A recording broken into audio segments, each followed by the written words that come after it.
Dito kami ngayon sa Zion.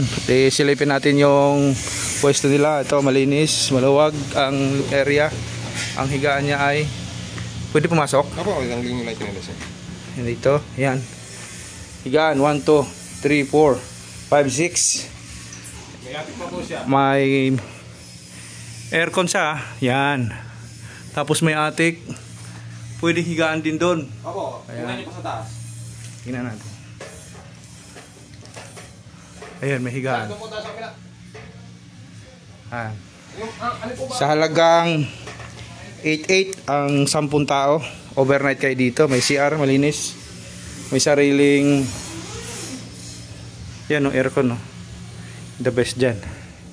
8.8. Basta sa minimum of 10, 8.8 siya. Yan.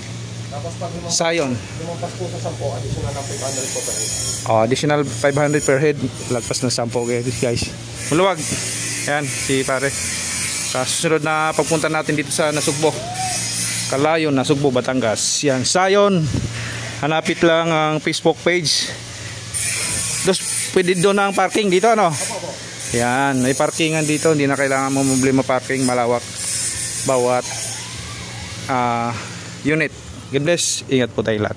Kalayo, Nasugbo, Batangas, Zion Resort. Tingnan pare.